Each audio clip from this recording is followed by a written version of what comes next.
Segundo a Organização das Nações Unidas, a moradia adequada é um direito humano universal e precisa estar no centro das políticas urbanas, assim como também no centro físico das cidades.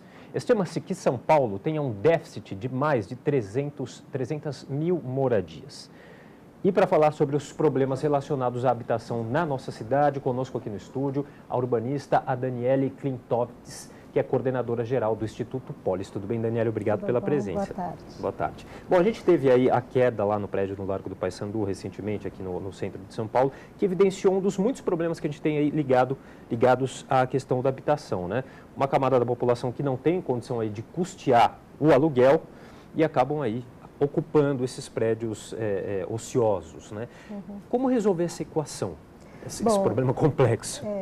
Bom, quem ocupa, né, essas ocupações, na verdade, elas são a última escala que a gente vê das necessidades habitacionais. É realmente quem não tem condições nenhuma de nenhum acesso à moradia. Então, normalmente essas pessoas estavam vivendo de aluguel e o aluguel passa a ter um preço muito caro e elas não conseguem mais arcar com o custo do aluguel e a única solução é ir para as ocupações. Então, é um problema emergencial. A gente calcula que tem em torno de 100 e poucas ocupações aqui na região de São Paulo, aqui na área central, e é um tema emergencial. A gente tem que tratar isso, é uma das primeiras necessidades habitacionais que tem que ter solução.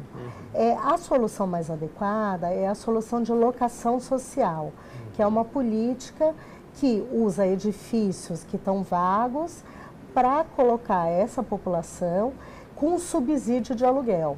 Então, o ideal para esse tipo de população que está muito vulnerável não é a casa própria, não é colocar em financiamento, porque eles não têm condições de passar pelo crédito. Então, o ideal seria locação social.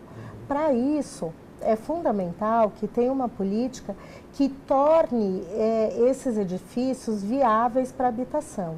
Então, que identifique quais são esses edifícios vagos e ponha em uso, né? A gestão passada da prefeitura começou a tomar essa atitude e a notificar os imóveis vagos, exigindo que se cumpre a sua função social. Em 5 anos, se esses imóveis notificados não cumprirem a sua função social, a prefeitura tem direito de desapropriá-los com títulos da dívida sem gastar dinheiro, né? Sem gastar recurso. Então, o que a gente tem que fazer, na verdade, é uma ampla política disso, de começar a pôr em uso esses imóveis vagos e associado a uma política de locação social que dê resultado para essas famílias muito vulneráveis. A gente tem uma ideia de quantos imóveis ociosos, vagos, a gente tem na cidade, um total, e aqueles que já estão notificados? O último censo de 2010, ele trouxe o número de 293 mil imóveis vagos. Obviamente, a gente não sabe qual é a condição desses imóveis, né? Muitos deles não são adequados para habitação e não estão em condições, né? Mas a gente estima que um percentual grande desses imóveis poderiam sim ser colocados no mercado habitacional. Atualmente, a gente já tem notificados 1.300, quase 1.400 imóveis. Você vê que é um número muito inferior, né, um percentual muito baixo. Esses imóveis que foram notificados, no entanto, são todos na área central de São Paulo, então na área onde é adequado colocar essa população de mais baixa renda, porque eles têm acesso a todos os equipamentos, mobilidade, equipamentos públicos e oferta de emprego, né? E o que a gente tem que continuar é fazendo uma política de notificação desses imóveis. E o que aconteceu é que desde fevereiro de 2017 a gente não teve mais nenhuma nova notificação. Isso é muito ruim, porque vai atrasando essa política, né?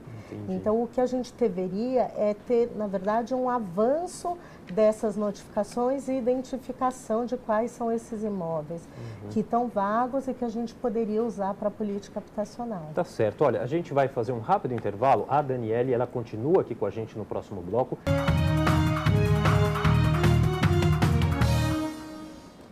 A gente continua na companhia da urbanista Daniele Klintovitz, que é coordenadora geral do Instituto Polis, falando com a gente aqui sobre os problemas relacionados à habitação na cidade de São Paulo.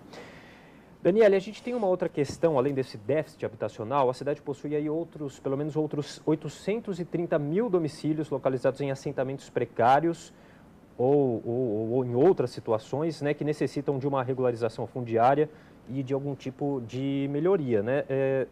Com certeza, outros imóveis que também poderiam ajudar nessa questão, né? Na verdade, as necessidades habitacionais são várias, né? A gente tem uma série de necessidades habitacionais.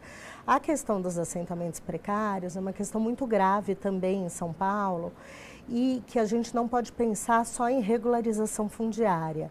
O adequado é a gente fazer uma política de urbanização, então que traga esses assentamentos para a cidade, para o contexto da cidade normal e que esses assentamentos passem a ter infraestrutura, água, esgoto, iluminação, sistema de mobilidade adequado, que eles passem a funcionar como um bairro e a partir daí que se faça regularização fundiária. Então tem que ser uma política ampla, porque se a gente faz uma política só de regularização fundiária, a gente pode estar vulnerabilizando esses moradores, porque a gente permite que essas regiões entrem para o mercado formal imobiliário e essa população pode ser expulsa dessa região. Então, se a gente tem uma política associada de urbanização e regularização, é a política adequada, né? E se a gente resolve isso, muitas das outras necessidades habitacionais são resolvidas ali, porque o que a gente tem é também, sem a urbanização, uma precarização cada vez maior desses assentamentos e muitas vezes a população sai dali para tentar outras soluções. Inclusive, a gente tem tido muitos incêndios em assentamentos precários, né? E com uma urbanização adequada, a gente pode redimir esse problema. Eu não sei se é até um pouco precoce a gente falar nessa questão, mas qual que é a importância da construção sustentável, né? A gestão de espaços urbanos que privilegiem a todos? É fundamental a gente pensar uma política sustentável para a cidade, porque impacta todas essas necessidades, né? Muitas vezes as pessoas, parte da população que não sofre esses problemas habitacionais, ignora que a gente tem esse problema. Mas o incêndio do edifício no Largo Paissandu mostrou para a população em geral que esse é um problema de toda a cidade e que se a gente não tiver uma sustentabilidade na cidade que dê acesso à moradia para todos, dê infraestrutura, tire as pessoas do risco, isso pode atingir a todos na cidade, né? Quando a gente tem um problema como o incêndio que a gente teve no Largo Paissandu, isso podia ter se alastrado por vários outros edifícios que não eram de pessoas em ocupação, né?